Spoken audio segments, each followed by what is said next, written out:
श्री स्वामी समर्थ. शुभ सकाळ सगळ्या जणी कशा आहात.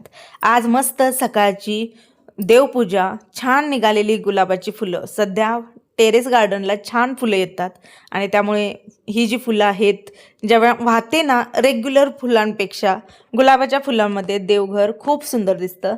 त्यातनं आपले सगळे देव चिटकून चिटकून चिटकून असल्यामुळे एकाच जागी असं तो फुलं वाहिल्यानंतर गुच्छ तयार होत. आणि पूजा जेव्हा सकाळी होते, जेव्हा ब्रह्ममुहूर्त म्हणा किंवा त्याच्या आधी आपल्या कामाच्या आधी आणि आपण धूप दीप लावलेला असतो ना, ज्यावेळेला आपण घरात काम करतो, स्वयंपाक करतो, काही ना काहीतरी आपलं सुरू असतं, त्यावेळेला ना ते मस्त अशा ते पॉझिटिव्ह एक ऊर्जा असते ना, ते आपल्याला मिळते. हे कोणाकोणी जाणवलेलं आहे बघा. मी जाणवलेलं ना, आपलं स्पेशली हॉलमध्ये असल्यामुळं अगदी मी वर जाऊ दे, खाली जाऊ दे, बेडरूममध्ये काम करू दे किंवा किचनमध्ये करू दे, हॉलमध्ये करू दे, जाता येता नजर जी असते, कारण हॉलमध्ये जेव्हा देवघर असतं ना, त्यावेळेला आपली नजर सतत छोट्या छोट्या गोष्टींमध्ये सुद्धा आपण बघत असतो, जाता येता बघणं असतं. म्हणून तर मी किचनमधलंही केलं आणि आता आम्हाला दरवाजा तिकडे घेऊन आहे ना, मस्त झालं असतं देवघर किचनमध्ये सुद्धा. पण मला ते नको होतं, मला हॉलमध्ये पाहिजे होतं की जेणेकरून मी बसले जरी टी व्ही बघत असेल तर नजर जी आहे ती माझी तिकडं जावी. गुड मॉर्निंग मावशांनो, कशा आहात? मोठ्यानं बोल, पप्पाच्या वरचा हिचा आवाज. भांडताना कसा मोठा मोठा मोठा आवाज निघतो ग. गुड मॉर्निंग मावशांनो, कशा आहात? हा, तर हे बघा, आज ना ड्रॉइंग करायला लागलेलं आहे. मला का प्रश्न केला ही ना, आणि मी तो प्रश्न केला म्हणून कॅमेरा सुरू केलाय. काय म्हणते बघा आता, ही दाखव. यार मला खोळ्या म्हणजे मावशा दाखव. अरे म्हणजे ह्या वेळेला कुठेतरी बघितलं का वाटते म्हणून मी ड्रॉ केले ते. हे बघा, ड्रॉइंग केलंय ना, स्वतः मनानं काढले. हा, तिनं मनानं कुठलंही न बघता काढल्या. आणि वरनं मला काय म्हणते माहितीये का, मम्मी मी यांना कुठं तर बघितल्यागत वाटतंय ग. तर ताई ना, तुम्हाला हा चेहरा काय ओळखीचा वाटतोय का बघा, कुठली सेलिब्रिटी? नाही, सेलिब्रिटी तर नाही वाटत मला कुठली. मग कोण वाटतंय तुला? माहित नाही, हा, काय माहिती. अजून एक कुठलं ड्रॉइंग काढलेलं तू परवा, जे दाखवलेले नाहीयेत अजून ड्रॉइंग? ते जगन्नाथ दिसेल मी फक्त हिता वापरले साईडला, नाही तर पूर्ण पेनाने हे बघा. कम्प्लीट व्हायचं. कम्प्लीट व्हायचंय कुठं गळ्याला काय? हे अजून कम्प्लीट व्हायचंय. तर हे जे आहे ते किट्टोनं काढलेलं. अरे बाबा, पडतेस का काय? बघा ताईनं पूर्ण पेनाचा वापर केलाय. का अर्धवट का ठेवले? हा, पूर्ण कर ना लवकर. समजत नाही इथं म्हणजे कुठला रंग देऊ. आता सगळं पेनाने केले म्हणजे पेनानच करायला पाहिजे ना. लाल कलरचा हे कर. बाहेर तिकडे बस, तू मध्येच येऊन बसले बघा. हे उठ, चलते दा. आता घे, आता दिसत नाही मी. असं तोंडावर मारू का असं तोंडावर? हा, हे बघा, हे कसं करून आले बघा. हे कसला कट म्हणायचा हे बघा. हे असं मागणं पूर्ण थासून काढायचं, असं करणं. आणि हे बघा, पूर्ण एवढ्या झिपऱ्या ठेवायच्या. हा कट म्हणायचा. असा कट आहे, चांगला दिसतो उलट बाय. काही टोपलं वर लावल्या असं वाटतं की केसाचं टोपलं तर टोप घातलेलं आहे वर. तू बघ ते कडनं कसं पूर्ण केलंय, भारी दिसते.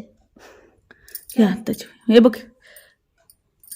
विचारतात किट्टो आता काय करत्या, नवीन मावशी आहेत का, मला काय कळेना कोण आहे.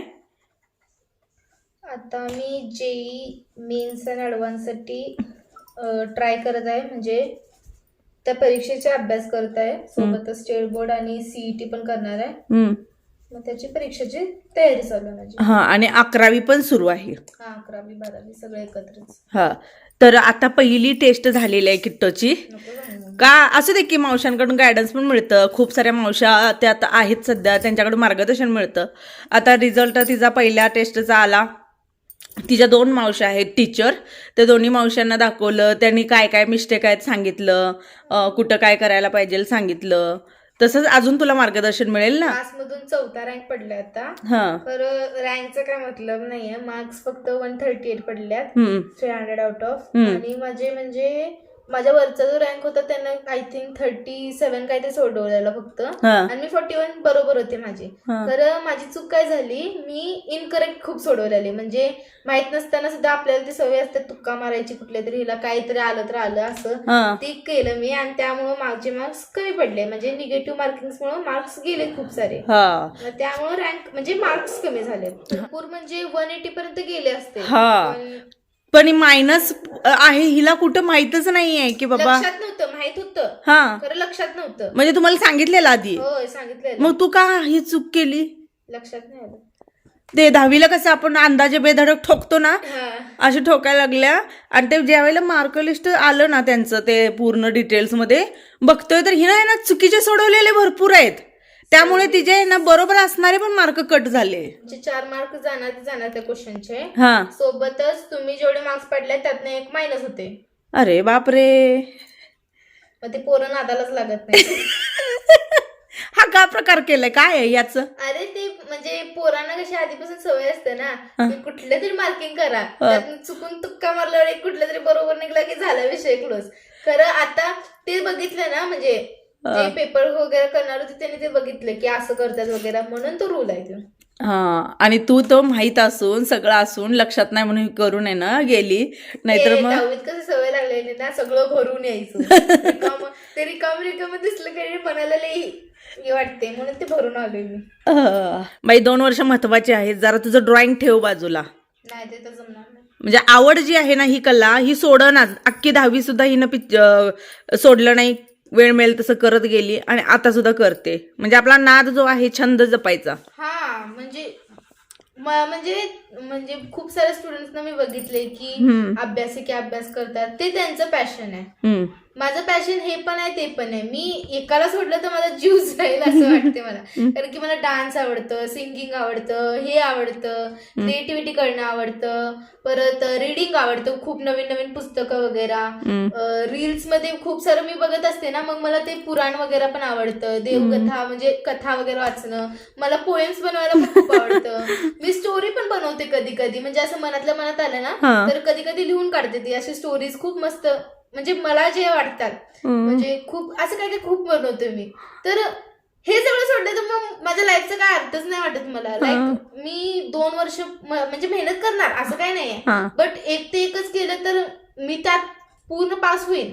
खरं हे जे होतं ते माझ्या हातातून जाणार, तर ते मला नाही नकोय. मग मी जगलो तर जगलो काय, सगळं मला जे आवडतं ते करणार. हा म्हणजे मी आता अभ्यासात खूप हुशार होणार. म्हणजे मी 10वीत पण करू शकत होते. लाईक 10वीत जर मी फुल माझं दिलं असतं, फुल पोटेन्शियल माझं फुल तिकडेच दिलं असतं. लाईक पूर्ण म्हणजे बाकीची पोरं कसं 4-5 तास करत होती तसं मला 100% गॅरंटी मी 97 पर्यंत गेलो असतो, आरामात गेलो असतो. म्हणजे मी जर वर्षावर अभ्यास करून 92 काढत असेल तर मी 97 पर्यंत जाऊ शकत होते आरामात. खरं काय उपयोग नाही ना त्या 97%चा जर माझ्या हातून माझी स्किल्स जात असतील. कारण की माझी ओळख फक्त माझा अभ्यास नाही तर हे पण आहे. काय माहिती का मला माझ्या हॉबीजची खूप लगाव आहे आणि मी त्यांना नाही सोडू शकत. मग आता किती पण परीक्षा असू दे, हा मी माझं फुल पोटेन्शियल देणार, असं नाही की नाही. खरं हे नाही सोडू शकत मी तर वैतागते बघा. हे जर ड्रॉइंग घेऊन बसले की माझा दंगा सुरू होतो. नाही बाबा नाही सोडू शकत नाही मी. ती काय करते मग चोरून करते. बारकी होती तेव्हा खेळ कमी, तो हिंडणं वेगळं. म्हणजे फिरायला आता मला अजिबात हिंडणं आवडत नाही. घर भलं मी भली मी माझं भलं. तू पण माझ्यासारखं घर कोंबडी करून टाकले स्वतःला. लाईक आता म्हणजे जेव्हा आमची फक्त आपली आता गाडी होती त्यावेळी तुम्ही तिघं जात होतं, कारण की आपल्याला बसायला जागाच नव्हतं. चेंगरून मेंगरून जाण्यापेक्षा इथं मग ते मला बारक्यापणापासूनची सवय लागली की घरात एक शांत गुन्या गोविंदानं राहायचं, ते मला खूप आवडते. लाईक ट्रिप मध्ये पण गेलो ना तर म्हणजे तेवढी मजा छान वाटते. मिक्स होणं पण गरजेचं. आता इथून पुढे तुला खूप नवनवीन फ्रेंड मिळणार, खूप लोकांनी तू जाणार. म्हणजे माझा ठरलेला ग्रुप असतो बाय द वे की जिथं कुठं जातील तिथं मी स्वतःहून एकतर जात नाही. म्हणजे माझी एक ती घाणेरडी सवय मी चांगली नाहीच आहे ती सवय स्वतःहून न जाणं. म्हणजे आपण नवीन आहे तर आपण स्वतःहून जायला पाहिजे हे पाहिजे, बट माझ्यात ते नाहीये. मी स्वतः मान्य करते की मला स्वतःहून अजिबात जायला आवडत नाही, मिक्सअप अजिबात आवडत. मग म्हणजे मी कुठं पण गेलो ना तिथं स्वतःहून गेलेलं नाही. फ्रेंड्स झाल्यात तर ते स्वतःहून येतात माझ्याकडे, मी जात नाही. माझे फक्त तेवढेच 2-3-4 3च. आता माझ्या अकॅडमीमध्ये पण 3च मैत्रिणी आहेत. या स्कूलमध्ये पण आमचा 6 जणींचा ग्रुप होता, त्यात पण मी फक्त 4 जणींसोबत मिक्स व्हायचो. सगळ्या नाहीये, सगळ्या नाही तर माझे खूप खटके उडतात. आणि आता इकडे अकॅडमी म्हणजे सगळ्यांसोबत बोलून चालू नसते, कारण की प्रॉब्लेम सॉल्व्हिंग करताना एकमेकांसोबत डिस्कशन करायला लागते. तर मेनली आपण म्हणतो की ते एकातच एक, तसं माझे 3च फक्त आहेत ते, बस तेवढेच बस. माझ्या ग्रुप अजिबात आवडत नाही, अजिबात. लाईक ते एवढे सगळे फ्रेंड्स असणं, ते गप्पा गोष्टी ठीक आहे तुम्हाला आवडत असेल बट मला नाही आवडत. एकलकोंडे तेवढे पास वाटतात मला ते. माझ्यागतच मला पण तेवढे मित्र असावे. म्हणजे माझ्या ह्याच्यामध्ये तर 2च होत्या मला, तर जास्त नव्हत्या बाबा. खांडव्यात घोळक्यात मी कधी मला पण ते नसायचे. नाही आवडत. हा ठीक आहे, म्हणजे क्लासमध्ये असं बोलून बोलून ते सर वेगळं. खरं ते ह्या सगळ्या माझ्या असं घट्ट जीव मी त्यांना सोडून जाऊ शकत नाही कुठं, असं काय नाही माझं. म्हणजे तेवढे 3 आहेत बास मला. तुला इमोशनल जास्त नाहीत ग इमोशन्स, माझ्यात पण नाहीयेत जास्त असं. मैत्रिणी काय एवढ्या घट्ट असतात व्हय तिथे?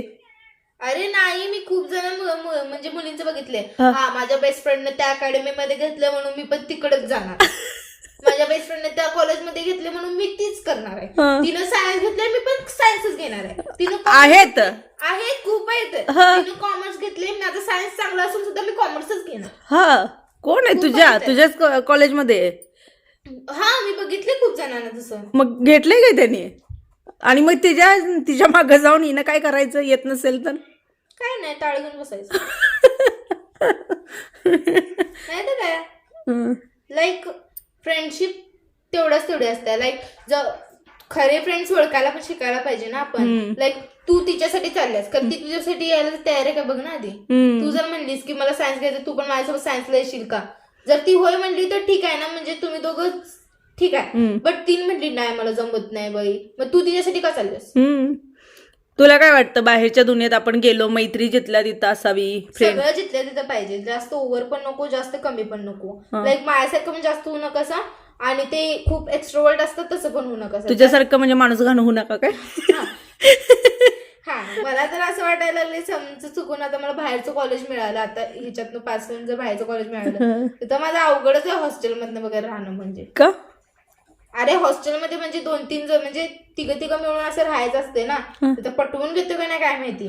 आणि ती वाईब मिळायला पाहिजे रे फ्रेंड्स करून. ती जी आपली वाईब असते ना ती मॅच झाली की ठीक वाटते.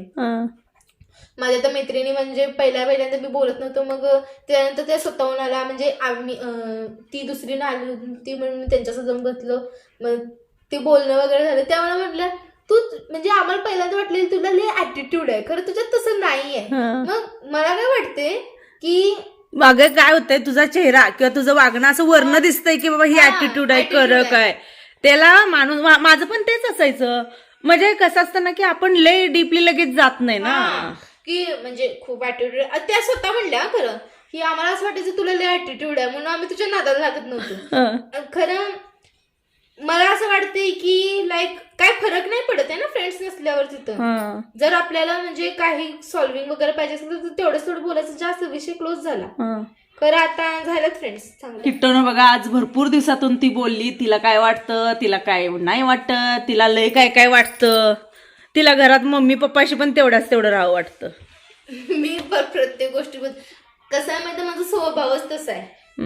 म्हणजे पडलो की नाही, मला आठवते की मी पडलेलो स्कूलमध्ये एकदा पायऱ्यांवरून जोरात पडलेलो आणि मैत्रीण आल्या माझ्यापाशी, म्हणजे ती जी माझ्यासोबत बेंचमेट होती ती आल्या पळत म्हणली प्रांजू लागलं काय. मला रडायचं होतं, खरं रडू कसं म्हणून मी हसायला लागलो तिथंच.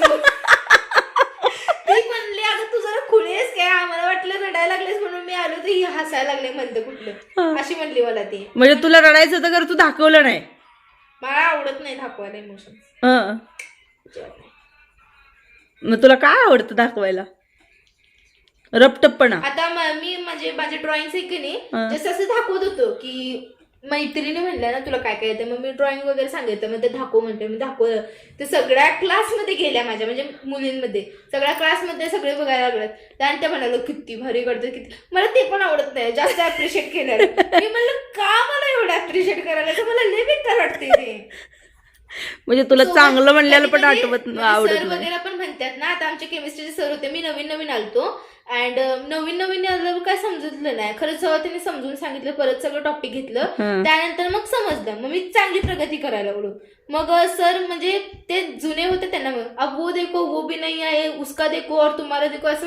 मी म्हणतो का सर माझंच काही एक्झाम्पल द्यायचे, बाकीचे आहेत ना, नका दिवसा माझं एक्झाम्पल.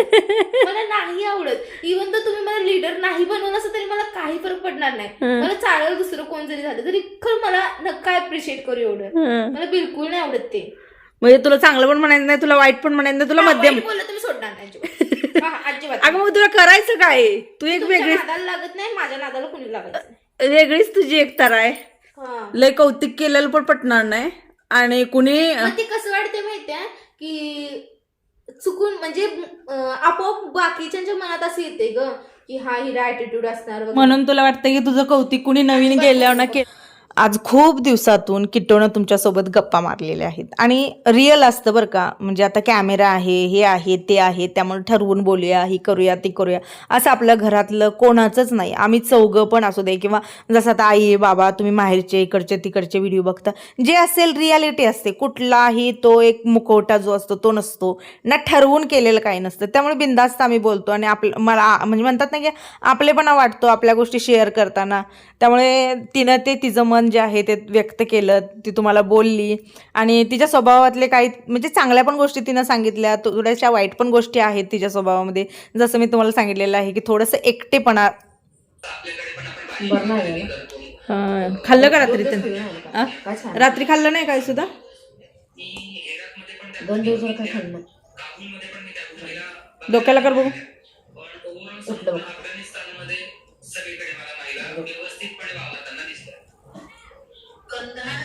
बरं उठ. पॅन्ट्री कसं बसलं बाळ? चला उठा, उठ बाळा. तर पॅन्थर जे आहे ते 2 दिवस ना म्हणजे खातो, पण असं मनसोक्त खाणं किंवा व्यवस्थित खाणं असं नाही आहे. आणि आर्यनला ना असं डॉगिंगचं असं थोडंसं दिसलं की त्याचं एक वेगळंच सुरू असतं. मग ते घ्यायचं, मांडीवर थोडंसं थोपटायचं आणि त्यांना पण सवय असते बघा. तो स्कूलमधनं आला त्याचं जरी त्यांना जाणवले आर्यन येतोय, ते रस्त्यापर्यंत जातात, दिसला तर सगळे पळत रस्त्यापर्यंत जातात, त्याला तिथून घेऊन येतात. असो खूप म्हणजे खूप म्हणतात ना की प्रेम दिलं की प्रेम मिळतं. पशु पक्षी प्राणी सगळ्यांवरती अगदी मनापासून आपण प्रेम करणं गरजेचं आहे. फक्त स्वतःवरतीच प्रेम करायचं आणि इतरांवरती प्रेम करायचं नाही. कशी पण वागणूक द्यायची वगैरे आणि अपेक्षा करायची की बाबा माझं कर्म चांगलं आहे, तर तसं होत नसतं. चला आता आज ना जे काय पूजेचं तांदूळ आहे निघालेलं होतं ते सगळं व्यवस्थित नीट करून घेतलं. त्याच्यामध्ये थोडेसे धणे वगैरे होते कारण ते कुंचनमधलं होतं ना, ते नीट करून घेतलं आणि थोडंसं स्वच्छ पाण्याने धुवून घेतलं. आज वेगळ्या पद्धतीने खीर जी आहे ती मी तुम्हाला शेअर करत आहे. ही खीर मात्र तुम्हाला व्यवस्थित शिजवावी लागते आणि तेवढंच त्याला वेळ पण द्यावा लागतो. थंड करूनच खावी ती खीर. जेवढी तुम्ही ती थंड खाचाल तेवढी तिची चव म्हणजे लागणार आणि जेवढं तुम्ही गरम गरम खाचाल तेवढी नाही. मग आपला दूध भात जो असतो ना तसा तुम्हाला वाटणार. पण थंड खिरीची मजा चपातीबरोबर पुरीबरोबर वेगळीच आहे. आता आज भाजी बनवत होते तर ढबू मिरची जेवढी आहे तेवढी सगळी मी व्यवस्थित कट केली. बिया काढत बसले हातानं तर वेळ जातो, मग त्यापेक्षा मी आपलं सरळ धुवून हे करते, म्हणजे सगळ्या बिया ज्या आहेत त्या निघून जातात. आता तांदूळ जे धुतलेले होते एक 10 ते 15 मिनटं जरा भिजू दिले, माझं एक कटिंग वगैरे होईपर्यंत. आपलं घरचं तूप जे आहे ते घेतलं, त्या तुपामध्ये तेच भिजलेले स्वच्छ तांदूळ व्यवस्थित पाण्याचा निचरा करून मी आहे असेच भाजून घेतलेले आहेत. बघा एक 5 ते 10 मिनटं तुम्हाला भिजवावे लागतील कारण ते वाटलं जात नाही ना व्यवस्थित. आणि तुपामध्ये एकदम खमंग वास येईपर्यंत आपल्याला लगेच प्रत्येक गोष्टीचा वास येतो की बाबा हे भाजलेलं आहे, शिजलेलं आहे, कळतं आपल्याला. तर ते काढायचं आहे आणि मिक्सरला एकदम भरडी पावडर जी आहे ती करून घ्यायचं आहे. अखंड तांदूळ नाही, भरडी पावडर. आणि थोडंसं कढईमध्ये उरलेलं होतं, म्हटलं राहू दे, ते आपलं शिजलं जाईल त्याच्यामध्ये. पण शक्यतो तुम्ही वाटणार असेल तर सगळं वाटून घ्या. थोडंसं दूध घाला, थोडंसं पाणी घाला. त्याच्यानंतर मग पूर्ण तांदूळ जे आहेत ते मिक्सरला भरडं वाटून याच्यामध्ये टाकायचे आहेत. बाकी काहीही करायचं नाही. मग काजू, बदाम, मनुके जे काय लागेल तुम्हाला, पिस्ता, ह्या सगळ्या गोष्टी तुम्ही वरून टाकू शकतात. तूप मात्र भरपूर घालायचं आहे, चवीनुसार साखर घालायची आहे.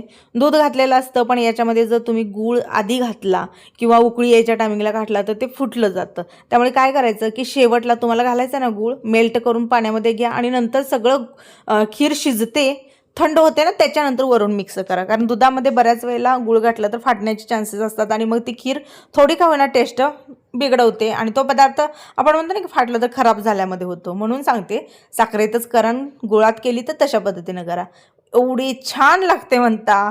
आता एखाद्या दिवशी अजून एकदा मी पुन्हा करणार आहे. सिंपल रेसिपी आहे, काहीही लागलेलं नाही त्याला. झालं तिकडच्या साईडला शिजवत ठेवलेला आहे, आता घट्ट होईपर्यंत तो भात शिजेपर्यंत आतला वाट बघायची आणि नंतर थंड करून खायची. ढबू मिरची मस्त तेलामध्ये ना फोडणीमध्ये भाजून घेतली तरतरीत आणि 2 चमचे बेसन पीठ जे आहे ते घेतलं. ते पण पीठ जे आहे ते आपल्याला बारीक फ्लेमवर भाजून घ्यायचं आहे. कढईमध्ये व्यवस्थित भाजून घ्यायचं, अगदी गडबड न करता पूर्ण पीठ भाजलं पाहिजे. आणि त्याच्यानंतर आपण वाफवून घेतलेली जी ढबू मिरची, कांदा वगैरे आहे तो घालायचं, चवीनुसार मीठ वगैरे, तुम्हाला वाटलं हिरवी मिरची घालू शकता, भरपूर लसूण, सगळं जे वाटण आहे, खोबरं आणि शेंगदाणे सोडून सगळं वापरू शकता. याच्यामध्ये कुठली पेस्ट वापरायची नाही, काही नाही आहे. आणि बेसन ढबू मिरची जी आहे ती छान लागते भाकरी बरोबर, दही जर सोबत असेल तरी पण छान लागते. तर ती पण भाजी मी तयार करून ठेवली एकीकडे. आता खूप दिवसातून मी घातलेले जे होते छोले, छोल्याचं काय आहे ना की दादाला आवडत नाहीत म्हणून मी स्किप करत आहे. पण कधीतरी कुठल्या तरी म्हणजे हे असतं की भाज्या बनवाव्याच लागतात. सतत काय बनवणार, रोज रोज उठून तेच, आठवड्याला तेच मेनू, तेच पदार्थ. आणि ज्यांच्या घरात नॉनव्हेज खाल्लं जात नाही आहे, ज्यांच्या घरात नॉनव्हेज असतं त्यांचं वेगळेपण असतं, पण ज्यांचं नॉनव्हेज नाही, काही नसतं, त्यांना मग ते सतत त्याच भाज्या. पोरं पण कधी कधी वैतागतात बरं का, की मम्मी थोडंसं वेगळं. आता पूर्वी वेगळं करत होते, वेळ होता. आता मलाच म्हणतात तसं ते एवढं सगळं आवरायचं आणि बघायचं. तुम्हाला खरं सांगू, जसं घर मोठं झालंय ना तसं माझं वर्क खूप वाढलेलं आहे. त्या घरात 2 तासात माझं होणार काम आज इकडं 5-6 तास मला लागतात पूर्ण आवरणं. देवाच्या दयाने दिलेलं असतं तर त्यालाही जपणं पण गरजेचं आहे, अन्यथा देतो तो आणि आपण जपत नाही, कोंडाळा करून ठेवणं, तिथंच पसारा टाकणं, खूप दिवस ती बघणं नाही, लक्ष नाही, या गोष्टीला पण अर्थ नाही आहे. आणि आपल्या घरात सगळी वर्किंगमधली असतात, दादा कामाचे, पोरं त्यांचं, मग माझ्या एकटीकडे असतं. त्यामुळे पूर्वीसारख्या रेसिपी किंवा वेगवेगळा पदार्थ म्हणजे बघा, मी खूप प्रयत्न करते माझ्या आयुष्यामध्ये सगळं धरायचं असतं. काही गोष्टी सुटतच जातात. सगळं धरायचं असतं म्हणजे कसं, की घर पण बघायचं असतं, सगळं करायचं असतं, वेगळं पण पोरांना सगळ्यांना द्यायचं असतं, पण कुठेतरी काही गोष्टी सुटतातच. आणि प्रयत्न माझा तोच असतो. पण शेवटी म्हणतात ना, जे होतं तेवढं ठीक आहे, जे नाही होत त्याचं लय लोड घ्यायचा नाही, लय टेन्शन घ्यायचं नाही. चला, आपापले डबे घेऊन जिकडं तिकडं कामाला गेलेले आहेत सगळेजण. आता मी उरलेल्या चपात्या करून घेते. डॉगिंगच्या चपात्या करायच्या आहेत आणि माझ्या 2 करायच्या आहेत. बाकी त्यांच्यापुरत्या केल्या, बांधून दिल्या. काही सगळी एकत्र जाणार होती आज. आरूला म्हटलं आता जाणारच आहेत, कारण किट्टोचा आज कॉलेजचा दिवस आहे, त्यामुळे किट्टोला सोडायचं होतं, कारण त्यांचं कॉलेज सुरू झालेलं आहे. मग आता तिला सोडायचं होतं, तिला माहीत नव्हतं कुठनं कसं जायचं आहे, काय आहे, पहिल्यांदा दाखवणं गरजेचं होतं, सांगणं गरजेचं होतं. मग त्याच्यासाठी किट्टोला सोडायला जाणार होते. म्हटलं मग आरूला तू पण यातनंच जा. मग आता ते गेलेले आहेत. चला आता इथून पुढं आपली सगळी जी काय कामं आहेत, घरातली उरली सुरली सगळं करूया. मला मेघाचा नंबर मागितला जातो, तर बघा आता मेघाचा जो नंबर होता तो तर बंद आहे. मेघाचा नंबर म्हणजे मी पण ट्राय करायला लागल्या, व्हॉट्सअपला शोधत्या तर तो नंबरच मला गावी ना. मग तो नंबर बंद झालेला आहे आणि कॉल केला तर तो लागत नाही आहे. मग मेघाचा दुसरा नंबर घ्या, 8960191171. तर चला, याच्यानंतर मी घरातील छोटी मोठी जी कामं आहेत, काही डबे धुवून स्वच्छ घेतलेले होते, काही घ्यायचे होते, काही इकडच्या तिकडचं जे वतायचं आहे, भरायचं आहे, हे सगळं केलं. मी या व्हिडिओचा इथं सेंड करते. व्हिडिओ आवडला असेल तर जाता जाता जरूर लाईक करा. पुन्हा एकदा मनापासून आभारी. श्री स्वामी समर्थ.